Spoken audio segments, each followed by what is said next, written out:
preguntando, no puedo ver qué escriben en el chat. Así que abran su micrófono, digan todas sus dudas y vemos y las resolvemos.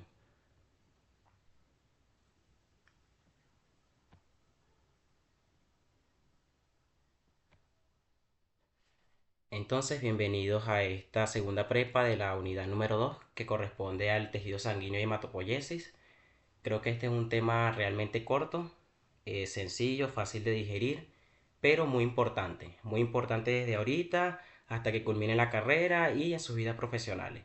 Porque bueno, una de las pruebas más sencillas y más enviadas estadísticamente es la hematología completa. ¿Y qué es la hematología completa? Bueno, un examen que nos muestra diferentes parámetros de las células de la sangre.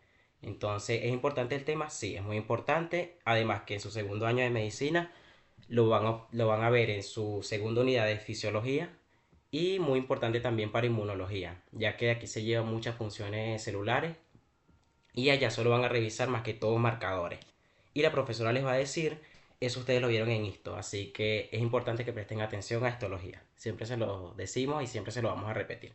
Esta es una materia sumamente importante y que los va a ayudar en el resto de la carrera, de verdad que sí. Entonces empecemos. La sangre, como ya sabemos, es un tipo de tejido conjuntivo especializado que va a estar constituido por dos fracciones o dos partes, que va a ser una parte líquida que corresponde al plasma y una parte sólida o de elemento forme que corresponde a los eritrocitos, a los leucocitos y trombocitos o plaquetas.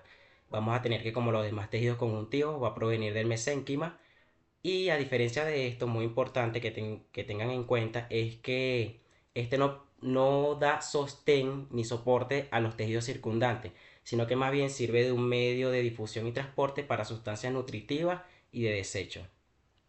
Entonces, en esta diapositiva observamos a la derecha un tubo de ensayo en la que evidenciamos las dos porciones de la sangre. Tenemos una porción superior, que acá se ve amarillenta, que corresponde al plasma. El plasma no es más que agua en más de un 90%, en la que vamos a encontrar disueltos gases respiratorios, como sabemos, oxígeno y dióxido de carbono.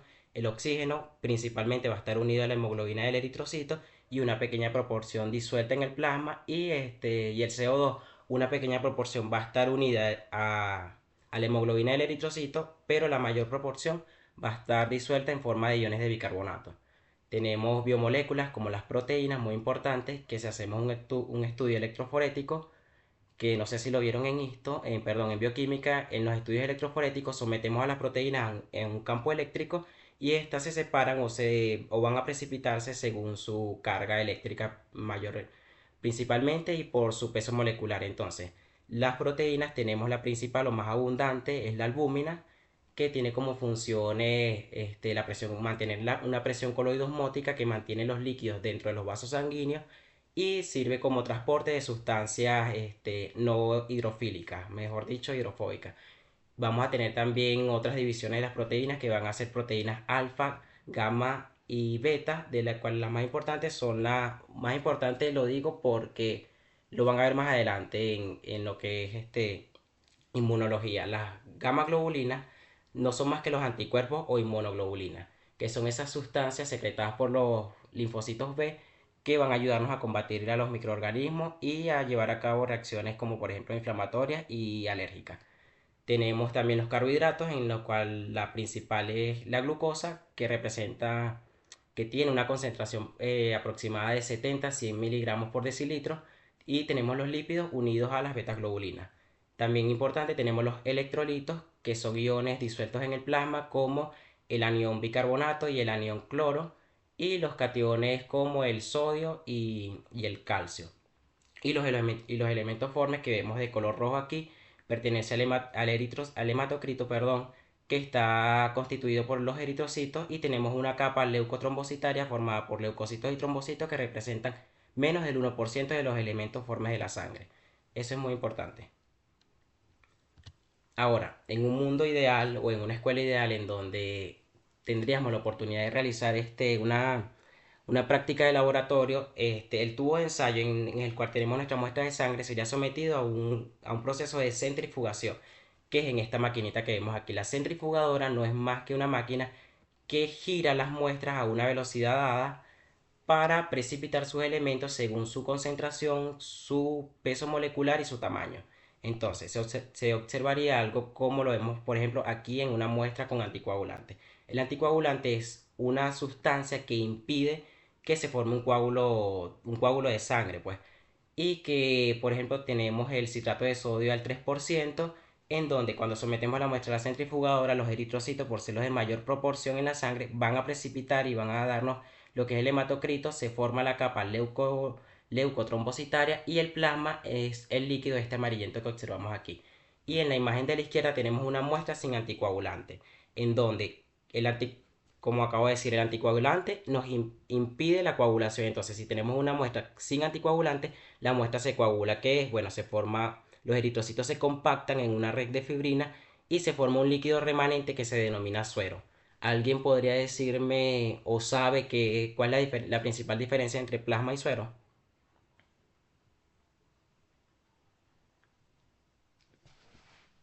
¿Aló? ¿Quién sabe más o menos suero, plasma? ¿Qué los diferencia? Ok. El suero no es más que un... Ajá. ¿Aló? En el suero se forma el coágulo y en el plasma no. O sea, los factores de coagulación es lo que afectan. Exactamente. En uno vamos a tener, en el plasma vamos a tener nuestros factores de coagulación porque hemos agregado un anticoagulante, mientras que en el suero no, se va a formar el coágulo y el líquido remanente es el suero, que es un líquido sin factores de coagulación. Esa es la principal característica. Y muy bien, chévere. Ahora fíjense, si queremos evaluar los elementos formes de la sangre, entonces vamos a realizar un frotis de sangre periférica, que consiste en colocar una gota de sangre directa, o sea, sin ningún otro procedimiento más que extraer la sangre del paciente, sobre una lámina portaobjetos y con el borde de una segunda lámina portaobjetos barremos rápidamente la gota sobre la superficie de la primera lámina, formando una delgada capa que vamos a dejar secar al aire ambiente, o sea, sin colocarlo sobre mechero ni nada de eso. Muy importante que reconozcamos acá que a diferencia de otras técnicas histológicas, esta muestra no la estamos incluyendo en un medio de fijación como sería la formalina, ni en un medio de solidificación como la parafina, sino que colocamos directamente la muestra sobre la lámina portaobjetos, para después entonces teñir con un bicrómico que no es más que eosina, que es el colorante ácido y un colorante básico que corresponde al azul de metileno. Entonces comencemos a describir los elementos formes de la sangre. El primero es el más abundante, que es el eritrocito hematía o glóbulo rojo. Este se caracteriza por ser una célula anucleada y que tiene forma de disco bicóncavo. El disco bicóncavo tiene un diámetro aproximado de 7 micrómetros de diámetro y si yo realizo un corte transversal en esta célula voy a observar que mi periferia es mucho más gruesa que el centro. La periferia tiene un diámetro aproximado de 2,6 micrómetros, mientras que un centro de 0,8 micrómetros. Esto es muy importante en la fisiología de la célula, ya que a menor diámetro, mayor área de difusión. O sea, más rápido van a difundir los gases que transporta la célula entre los tejidos. Entonces vamos a tener que se forme la médula ósea, que va a tener una vida promedio media de 120 días. Se va a eliminar en hígado y vaso por un proceso denominado como hemocateresis, en la que vamos a tener degradación por los macrófagos de estos órganos. Además, vamos a tener una destrucción endovascular que es muy baja. En realidad es muy baja porque lo que es la hemoglobina que contiene el eritrocito en elevadas concentraciones en sangre es tóxico. Entonces, por eso es que el eritrocito envejecido se degrada mejor en lo que son los macrófagos de hígado y vaso. Tenemos que esto van a transportar el... Disculpen, que se me rodó. Ok, tenemos que esto van a transportar gases respiratorios que son el oxígeno y el dióxido de carbono y que van a estar unidos a las altas concentraciones de hemoglobina, que es una proteína tetramérica unida a un tetrapirrol que contiene una molécula de oxígeno, perdón, una molécula de hierro que es a la que se unen lo que son el oxígeno y el dióxido de carbono. Importante reconocer y que estudien para su parcial teórico la configuración estructural de la membrana plasmática del eritrocito. ¿Por qué? Porque esta es la que le da la característica de flexibilidad a esta célula. Recordemos que el eritrocito debe atravesar pequeños vasos sanguíneos que denominamos capilares.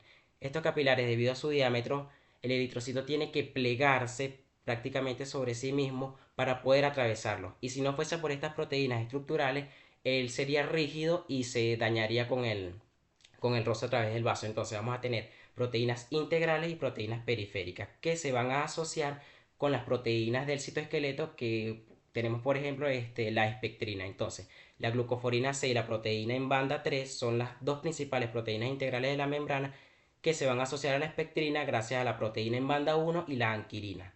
Importante, entonces, estructura de la membrana plasmática del eritrocito porque le va a aportar flexibilidad. ¿Ok? Tenemos, por ejemplo, casos que van a revisar en el libro, porque allí se los nombra, como son la esferocitosis hereditaria y la electrocitosis hereditaria, que en la que el eritrocito no puede plegarse y tiende a dañarse rápidamente y puede producir lo que son trombos intravasculares.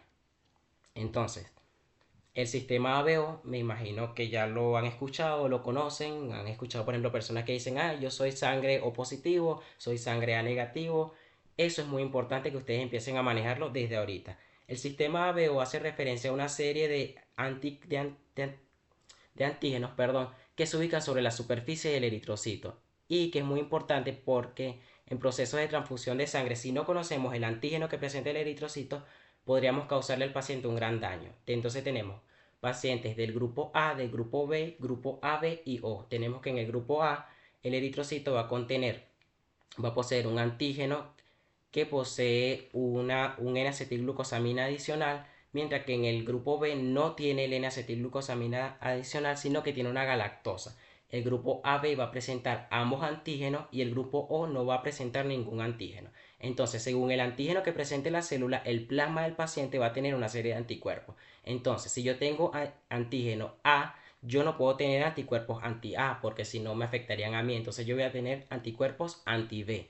En el paciente B de antígeno B va a tener anticuerpos anti-A y en el paciente del grupo AB no va a tener ninguno ya que tiene ambos antígenos. Entonces no quiero anticuerpos que reaccionen contra mis antígenos. No voy a tener ninguno en el grupo AB, pero ahora en el grupo O que no tiene ningún antígeno sí va a tener anticuerpos anti-A y anti-B.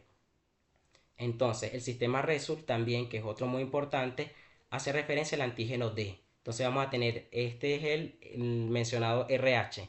Por ejemplo, tenemos pacientes RH positivo que expresan el antígeno D mayúscula y pacientes RH negativo que como no lo tienen, la D se describe como minúscula. Muy importante, estos pacientes no van a tener de forma natural anticuerpos anti-D, sino que solo lo van a expresar en el caso de que hayan sido expuestos o transfundidos previamente, pero de resto no van a presentar anticuerpos anti-B, perdón, anti-RH. Entonces, ¿cómo observamos la célula? ¿Cómo observamos nuestro eritrocito?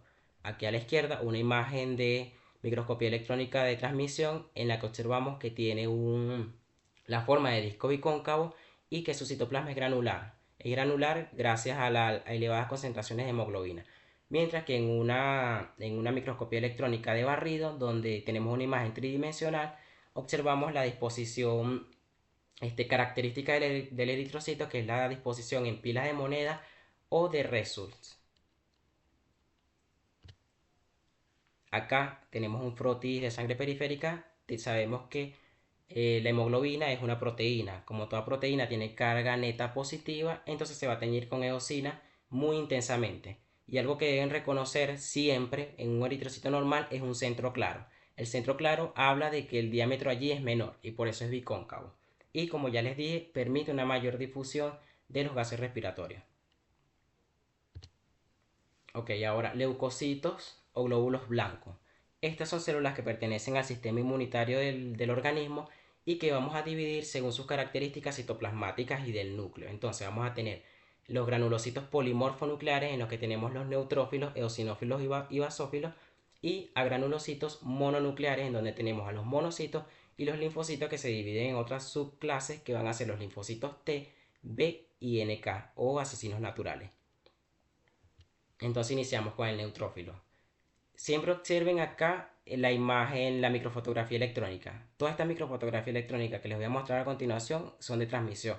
Entonces el neutrófilo, que es el leucocito más abundante, representa cerca del 60% de esto. Se caracteriza por tener un núcleo multilobulado mayor a 3, 5 lóbulos que van a estar unidos por una delgada capa perdón, por una delgada fibra de material nuclear en donde la heterocromatina se dispone en la periferia y la eucromatina en el centro. Los neutrófilos van a tener un diámetro promedio de 10 a 12 micrómetros. Van a tener una vida media muy corta, apenas de 3 días o menos, y van a presentar gránulos primarios o azurófilos, perdón, gránulos azurófilos o primarios, si me equivoqué acá debería ser primario y aquí debería ser secundario.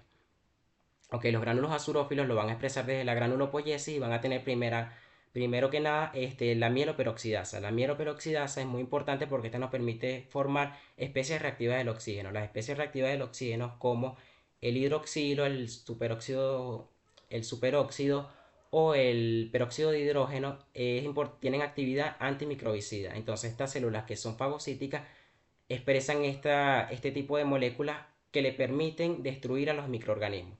Vamos a tener gránulos específicos o secundarios que van a tener colagenasa, fosfolipasa, lactoferrinas y lisosimas y gránulos terciarios que contienen metaloproteinasas. Las metaloproteinasas, si la recuerdan de tejido conjuntivo, nos van a permitir degradar las fibras de colágeno y elastina.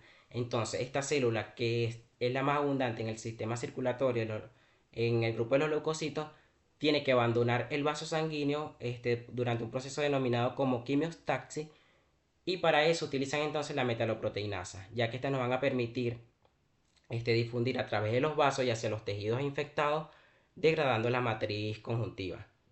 Como ya les dije, son fagocitos y al ser los más abundantes van a ser los primeros en llegar a los sitios de lesión. Ok, en un frotis de sangre periférica así es como se observa un neutrófilo. Vamos a tener un núcleo polilobulado unido por delgadas fibras de material nuclear y vamos a tener un citoplasma granular. Aquí no vamos a distinguir ningún gránulo. Si bien sabemos que tiene tres, no vamos a distinguir con exactitud uno. Y esto se debe, y a esto se debe el nombre del neutrófilo. O sea, él es neutro, contiene gránulos, tanto eosinófilos como basófilos. Ahora, el eosinófilo es una célula muy bonita, característica, que va a presentar un núcleo bilobulado, igualmente que el neutrófilo, con una heterocromatina dispuesta en la periferia y una eucromatina dispuesta en el centro.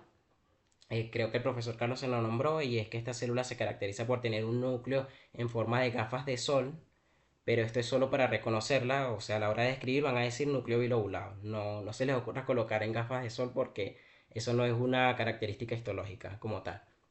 Vamos a tener que tiene una vida promedio corta, tiene un diámetro promedio de 10 a 12 micrómetros y que va a presentar gránulos azurófilos, al igual que los demás leucocitos, y gránulos secundarios o específicos. Muy importante, los gránulos secundarios específicos en la microfotografía electrónica de transmisión va a presentar un cuerpo cristaloide, este electrodenso que vemos acá. El cuerpo cristaloide, que está constituido por la proteína básica mayor, es un cuerpo birrefringente. ¿Qué quiere decir esto? Que cuando el haz de electrones atraviesa o quiere atravesar el cuerpo cristaloide no puede y por eso se difracta. Entonces decimos que estos gránulos son birrefringentes. Este cuerpo cristaloide va a estar rodeado por una matriz en la que vamos a tener otras proteínas o enzimas que son la proteína catiónica del eosinófilo, la peroxidasa del eosinófilo y la neurotoxina derivada de eosinófilo. Muy importante, estas enzimas van a atacar principalmente lo que son los protozoarios y los helmintos. Los protozoarios son parásitos unicelulares y los helmintos van a ser parásitos multicelulares. Además que estas células son características de las respuestas alérgicas y de hipersensibilidad. Entonces, ¿cómo lo observamos en un frotis de sangre periférica? Bueno, núcleo bilobulado unido por una delgada hebra de material nuclear y gránulos eosinófilos. Recordemos que el cuerpo cristaloide contiene proteína básica mayor que contiene residuos de aminoácidos positivos y por eso se tiñe muy intensamente con la eosina. Entonces fíjense, y eso es lo que le da su nombre, eosinófilo. Creo que es una de las células más características y más sencillas de identificar.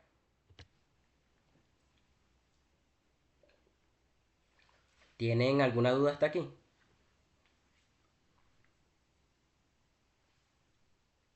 Ok, seguimos. Ahora el basófilo.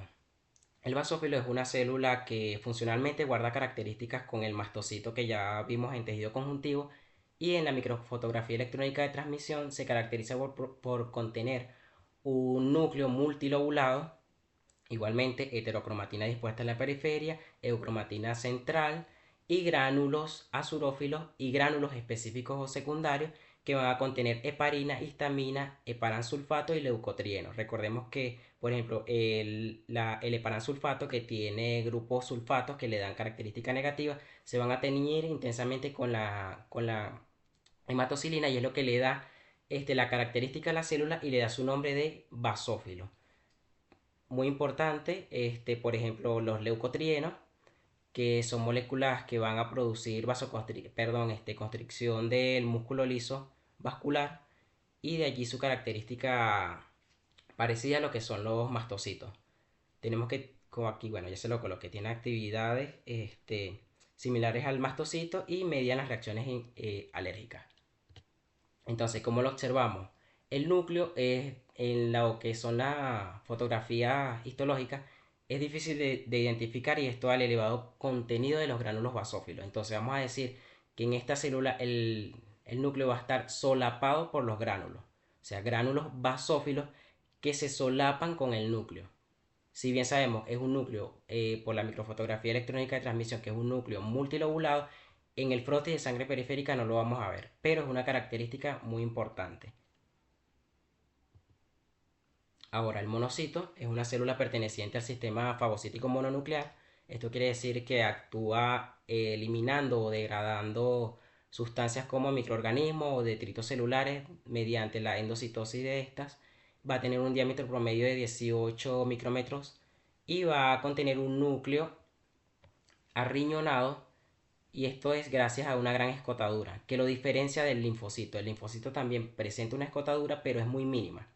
En cambio, en el monocito, perdón, es muy prominente. Entonces decimos que es un núcleo en forma de riñón. Como ya dije, va a fagocitar microbios, detritos celulares y células. Y es muy importante esta característica que ellas tienen y es que es una célula presentadora de antígenos. Ejemplo de esto, tenemos por ejemplo que los linfocitos, como los T, ellos no son capaces de reconocer a los antígenos en su forma natural. Ellos necesitan mejor que otras células procesen ese antígeno y le presenten pequeños péptidos. Entonces estas células las catalogamos como células presentadoras de antígenos y las principales van a ser los monocitos, las células dendríticas y los linfocitos B. Es importante que se lleven ese dato para lo que es inmunología el año próximo. Ahora, en un frotis de sangre periférica, así es como se vería según el Atlas, un monocito. Un monocito núcleo arriñonado. Si bien es como bastante difícil identificarlo acá, se supone que sí. Y fíjense que su citoplasma no contiene gránulos. O sea, o no, mejor dicho, no evidenciamos los gránulos, porque en la microfotografía electrónica de transmisión, todas las células, específicamente los leucocitos, poseen gránulos. Solo que algunos en el frotis de sangre común no se observan. Entonces, por eso hacemos la división entre granulocitos y agranulocitos. Entonces, el monocito, si bien no presenta, o sea, no evidencia gránulos en un frotis de sangre común, en microfotografía electrónica sí. Y es importante que lo tengan en cuenta. Ahora, el linfocito, observen, núcleo grande, prominente, heterocromatina dispuesta en la periferia. Fíjense los nucleolos acá, eucromatina central y una pequeña escotadura. Citoplasma escaso. Esta es una característica del linfocito circulante, de que como no es activo, contiene poco citoplasma y pocas organelas. Entonces va a medir de 6 a 30 micrómetros según el estado en el estado de actividad que se encuentre. En sangre regularmente son linfocitos pequeños. Van a tener una vida media larga, ya que estos se van a encontrar mejor. Se van a encontrar principalmente en lo que son los folículos linfáticos y en los demás órganos linfáticos secundarios. Entonces ellos allí pueden permanecer durante muchísimo tiempo, años, inclusive décadas.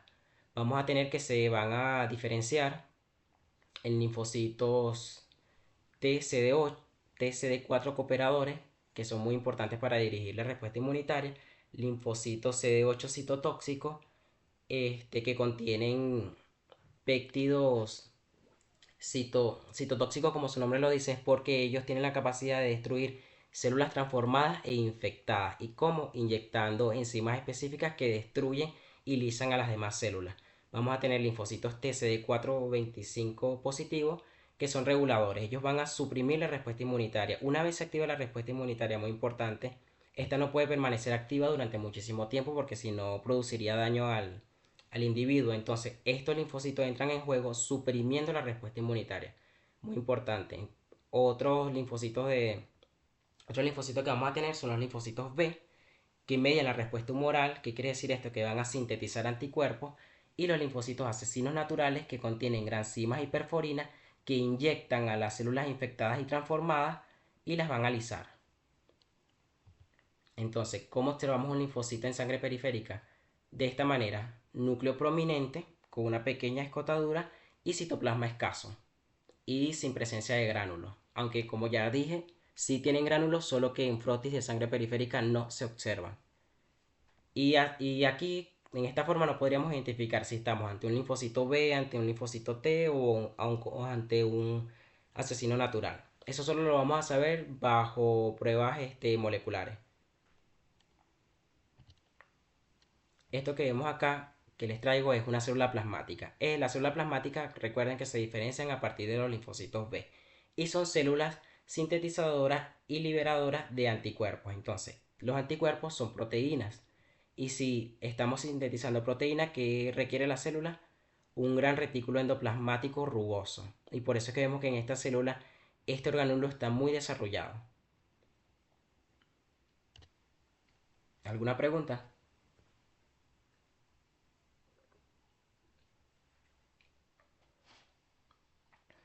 Ok, ¿quién me podría decir qué hace una plaqueta? ¿Qué función tiene una plaqueta?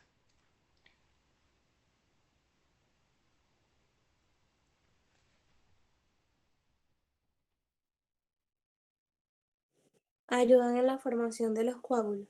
Exactamente, la plaqueta, que es un fragmento citoplasmático del megacariocito. Recordemos que este es un fragmento, o sea, ya no es una célula como tal. Va a participar en lo que es la hemostasia, específicamente en la primaria. La hemostasia primaria consiste en la formación de un agregado plaquetario, que posteriormente, bajo la hemostasia secundaria, se va a compactar bajo una red de fibrina y va a estabilizar el coágulo. ¿Ok? Entonces tenemos que, como ya dije, es un fragmento citoplasmático del megacariocito que tiene un diámetro promedio de 2 a 3 micrómetros con una semivida de 7 a 10 días. Va Estructuralmente vamos a distinguir en ella cuatro zonas, que son una zona de membrana, perdón, una zona de membrana que va a contener un sistema canalicular abierto, que no es más que el remanente de esos conductos o tabiques que se forman durante la segmentación del megacariocito. Y el sistema tubular denso, que como su nombre lo dice, cuando lo miramos en el microscopio electrónico, es denso, y esto se debe a que es un reservorio de calcio. El calcio es muy importante en la activación de las plaquetas y de lo que es la vía hemostásica como tal. Vamos a tener una zona periférica formada por la membrana plasmática, que contiene un glucocali rico en muchísimos receptores que van a reconocer sobre todo tejido conjuntivo subendotelial, que es el que activa la plaqueta. Recordemos que los vasos sanguíneos en su interior van a estar rodeados por células endoteliales, pero cuando ocurre la disrupción del vaso, el tejido subendotelial se expone. Entonces, estos receptores reconocen ese tejido y activan la plaqueta, y es lo que inicia el proceso de hemostasia.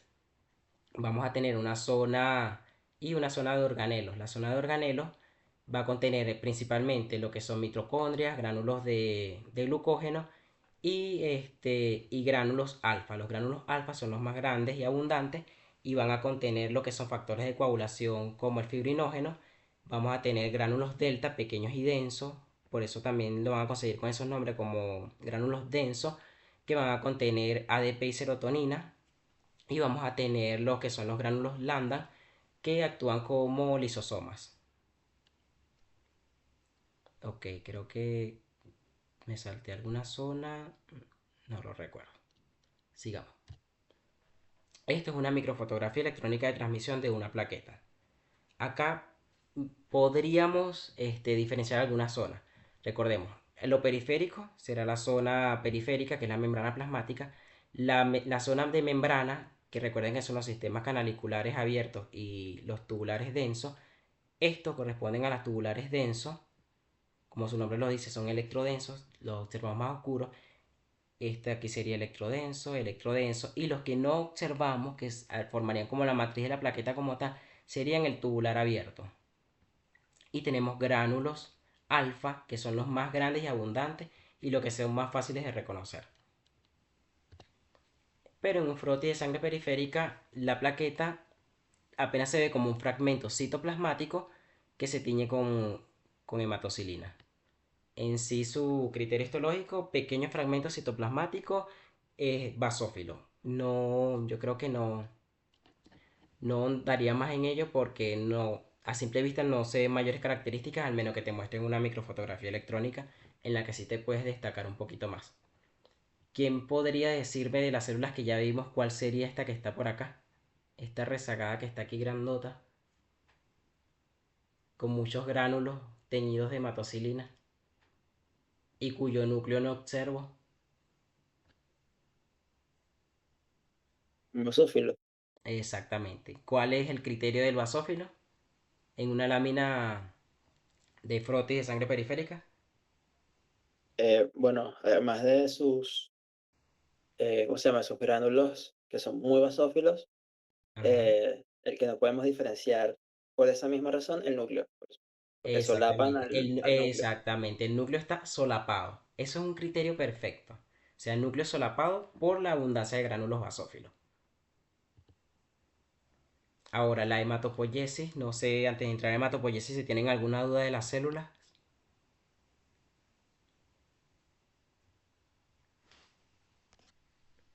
Nada, hasta ahora todo fino.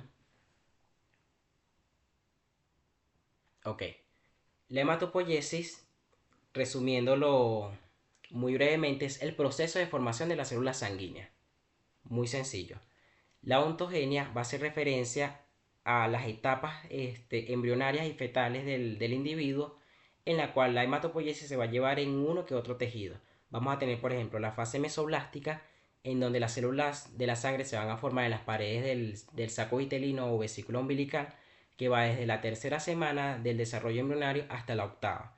Finalizando esta, tenemos que inicie entonces lo que es la fase hepática, que va hasta el final del segundo trimestre, y en el donde vamos a tener principalmente la formación del linaje eritroide sobre lo que es la leucopoiesis.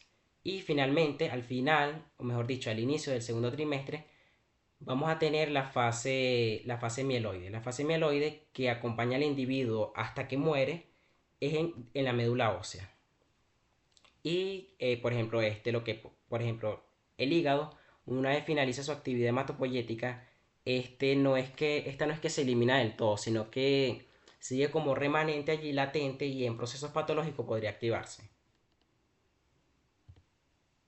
Entonces, la médula ósea, que es el principal órgano hematopoyético, vamos a diferenciar dos tipos de médula ósea. Tenemos una médula ósea roja que es activa y que va a estar constituida por una red de capilares sinusoides. Les adelanto que los capilares sinusoides que van a ver en la siguiente unidad están formadas por un endotelio discontinuo. O sea, ¿qué quiere decir esto? Que las células endoteliales, en vez de estar unidas entre ellas, van a tener grandes brechas que van a permitir la diapedesis de las células que se forman en la hematopoiesis. ¿Ok? Y vamos a tener un nicho hematopoyético muy importante formado por células reticulares que secretan fibras reticulares, como su nombre lo dicen, que forman un armazón que da sostén a las células hematopoyéticas. Vamos a tener los fibroblastos, macrófagos, células plasmáticas y adipocitos. Y todo esto, y además los islotes hematopoyéticos donde se da la formación de las células. Todas estas células son muy importantes porque ellas van a secretar factores solubles que van a permitir que nuestra célula madre hematopoyética se diferencie en los diferentes linajes hematopoyéticos. Y una médula inactiva, que sería la médula ósea amarilla, va a estar constituida principalmente por tejido adiposo. Su actividad hematopoyética es latente, es decir, que mejor dicho, cuando el individuo está pequeño durante su infancia y hasta la adolescencia, la médula ósea roja es la que predomina en todos sus huesos. Pero ya iniciando la etapa adulta, esta se limita. Lo que viene siendo la médula ósea roja se va a limitar a los huesos planos, como por ejemplo crestas ilíacas, esternón, costilla, huesos del cráneo, y el resto de la médula se va a convertir en médula ósea amarilla, que es un proceso involutivo que se carga de tejido adiposo, pero aún contiene actividad hematopoyética en caso de, por ejemplo, lo que vienen siendo las aplasias medulares, que sería una baja producción de células sanguíneas, y entonces en esos casos, por ejemplo, podría activarse nuestra médula ósea amarilla. O, por ejemplo, durante las hemorragias también podría ser. ¿Alguien sabría decirme qué es esto que estoy viendo aquí en el centro de las imágenes? Esto que está acá y que señala el puntero.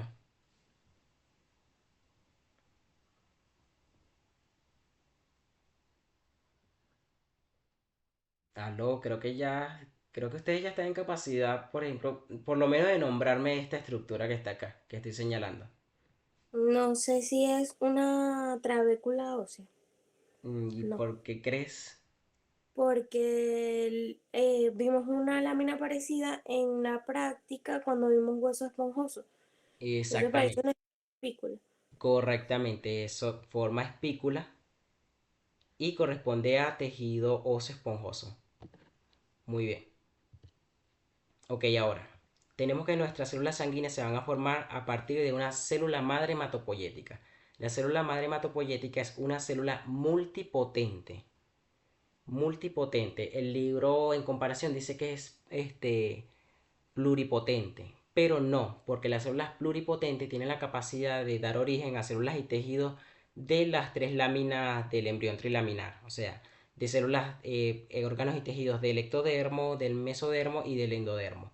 Pero no, las células multipotentes solo son capaces de dar células y tejidos de su propia capa germinal. En este caso, sabemos que las células hematopoyéticas derivan del mesénquima, por tanto, solo van a dar células de este tipo. O sea, no pueden dar células del otro tipo y por eso es una célula multipotente. No sé en realidad por qué el libro tiene ese pequeño error. Entonces, esta célula madre hematopoyética es la que va a dar origen a los demás linajes. Y esta va a tener tres características principales, que es la de autorrenovación, que consiste en mantener una población constante de células madre hematopoyéticas, la diferenciación, que como su nombre lo dice, es diferenciarse en los diferentes linajes, y una vez diferenciada debe ser capaz de proliferarse. Entonces, tres características principales: autorrenovación, diferenciación y proliferación. La diferenciación se va a dar primero que nada por la secreción de factores solubles, de esas células que van a formar mi nicho hematopoyético. Los factores solubles, como por ejemplo la citosina, son las que le dicen a la célula hematopoyética, célula madre hematopoyética, en quién diferenciarse. Los factores solubles no se los van a preguntar, no son, al menos, por ejemplo, la eritropoyetina, que sí podría ser una buena pregunta, pero el resto a estas alturas no se los van a preguntar. Entonces, este esquema es muy importante. Si hacen este esquema mental, pueden sacar fácilmente lo que es la hematopoiesis. Tenemos una célula madre multipotente hematopoyética que se va a diferenciar en dos progenitores principales, que van a ser un progenitor linfoide común y un progenitor mieloide común. El linfoide común, como su nombre lo dice, va a dar origen a las células linfáticas, es decir, a los linfocitos T, linfocitos B, linfocitos NK o asesinos naturales. Mientras que la célula progenitora mieloide común va a dar origen a una célula progenitora de granulocitos y monocitos. Recordemos que los granulocitos son neutrófilos, eosinófilos y basófilos, y monocitos, además de células dendríticas. Mientras que también se va a diferenciar en una célula progenitora de megacariocitos y eritrocitos, que como su nombre lo dice, se va a diferenciar en un megacariocito y en un eritrocito.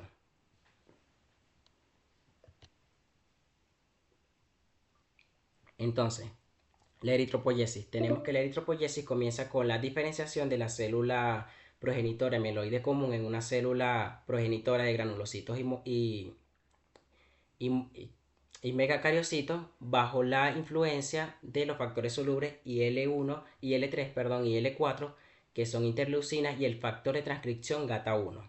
Muy importante, en que se va a diferenciar en un proeritroblasto.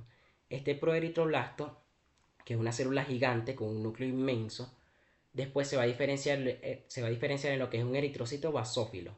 ¿Qué quiere decir que sea basófilo? Que va a tener demasiado ARN mensajero en su citoplasma formando polirribosomas en complejo o en asociación con los ribosomas, porque ¿qué quiero yo? Sin empezar a sintetizar hemoglobina. Y debido a esa elevada concentración de material nuclear, que como sabemos está cargado negativamente, la célula se tiñe de basófilo y de allí su nombre. Posteriormente se va a diferenciar en lo que es un eritroblasto policromófilo, que no es más que una célula cuyo núcleo empieza a retraerse y debido a la síntesis de lo que es la hemoglobina, la célula va a presentar tanto características basófilas como eosinófilas. Y de allí su nombre de policromófilo.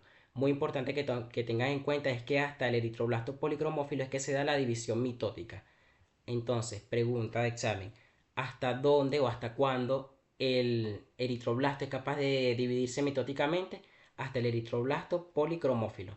Después de eso, vamos a tener la diferenciación en un eritroblasto ortocromófilo, en el que el núcleo sigue retrayéndose, se hace pignótico. Pignótico es que la cromatina se condensa y se compacta.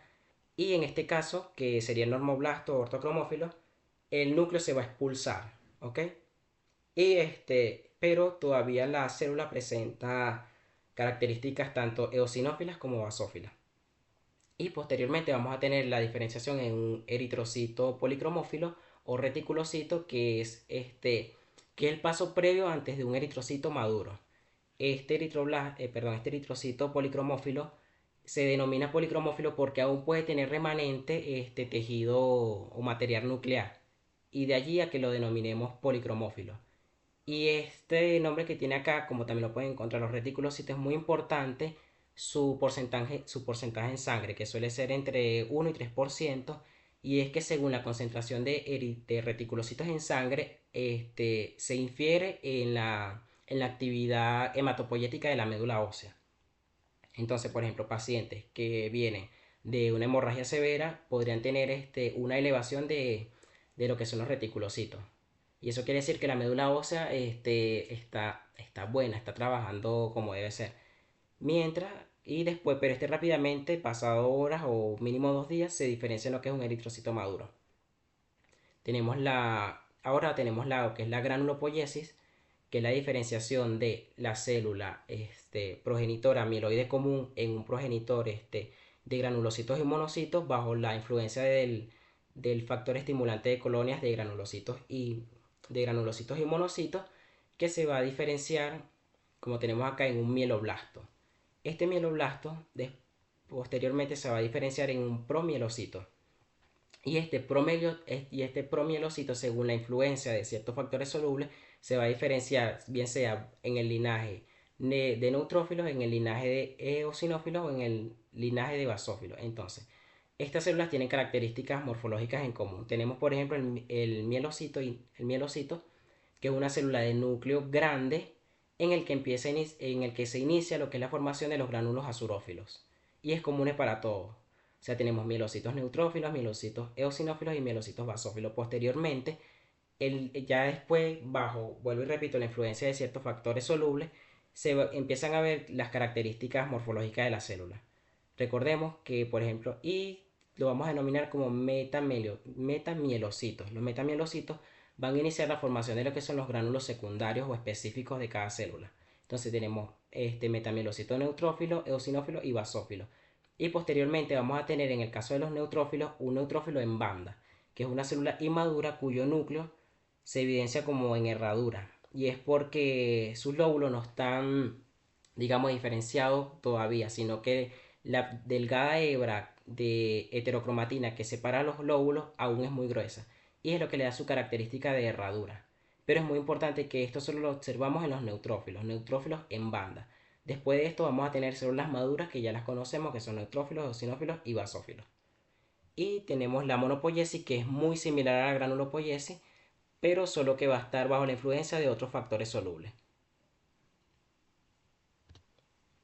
Y ya para finalizar, entonces tenemos lo que es la trombopoiesis, que no es más que la formación de las plaquetas o trombocitos a partir de una célula gigante que denominamos megacariocitos. Pero antes del megacariocito tenemos que nuestra célula progenitora de megacariocitos y eritrocitos se va a diferenciar bajo el estímulo del factor estimulante de colonia de granulocitos y monocitos y la interleucina 3 en lo que es un megacardioblasto. Este megacardioblasto inicia rápidamente una serie de divisiones mitóticas sin citocinesis. Recordemos que la citocinesis es la división de la célula, solo vamos a tener cariocinesis, que es la división del núcleo en diferentes juegos o pares de cromosomas, específicamente en un megacariocito maduro, sería aproximadamente de unos 64 pares de cromosomas.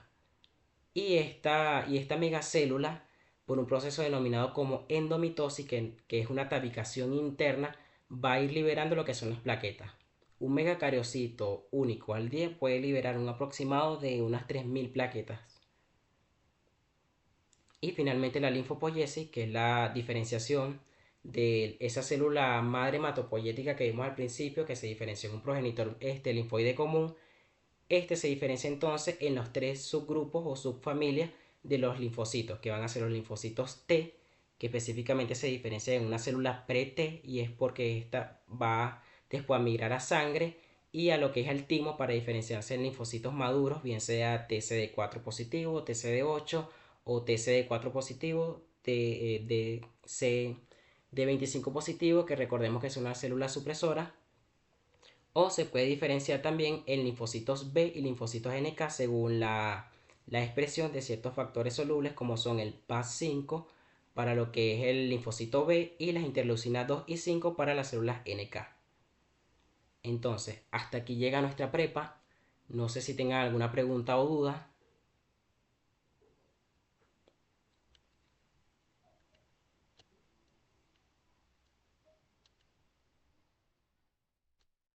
¿Aló?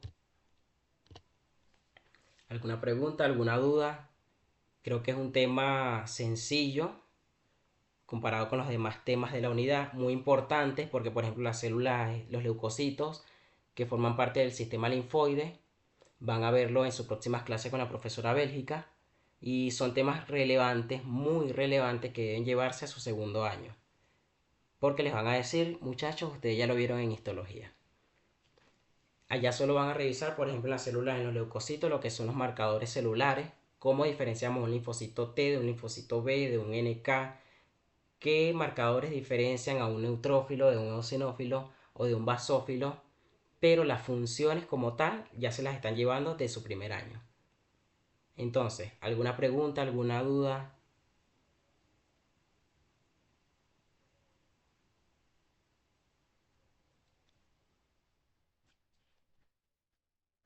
Nada, están allí. Tienes preguntas en el chat. Ok, ya vamos para allá.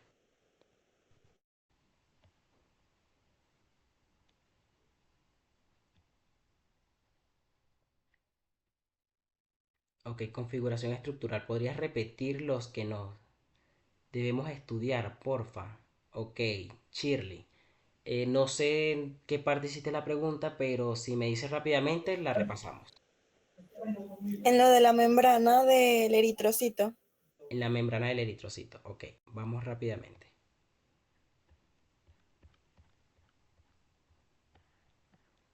Ok, la membrana del eritrocito va a poseer proteínas transmembranas, que son la glucoforina C y la proteína en banda 3, que quiere decir que sea transmembrana, que va a atravesar la bicapa lipídica y se va a asociar a la espectrina, que es una proteína fibrilar del citoesqueleto, gracias a las proteínas periféricas, que son las proteínas en banda 4,1 y la proteína anquirina.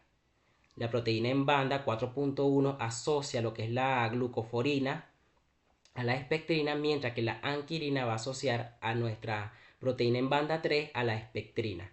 Muy importante, la suelen preguntar y recuerden que estas son las que le dan la característica tanto de disco bicóncavo de la célula como la flexibilidad para atravesar los diferentes capilares. ¿Ok?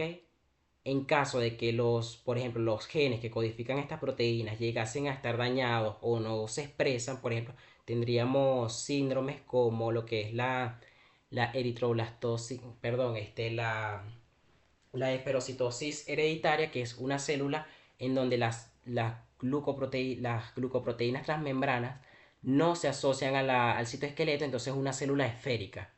Y una célula esférica, recordemos que el eritrocito necesita la configuración bicóncava para la difusión de los gases respiratorios. Entonces, en una célula esférica, esta difusión de gases sería muy lenta y es prácticamente que incompatible con lo que es la función real del eritrocito.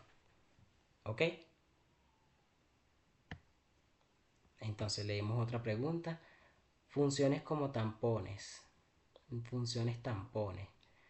No sé si se refieren a lo que vendría siendo el anión bicarbonato, que sí es un tampón de la sangre muy importante, es el más abundante o el que está en mayores concentraciones, sobre otros, por ejemplo, como lo que son el tampón fosfato, que si bien es un buen amortiguador en sangre, es muy bajo y lo conseguimos principalmente en el espacio intracelular. ¿Tienen alguna otra duda o pregunta?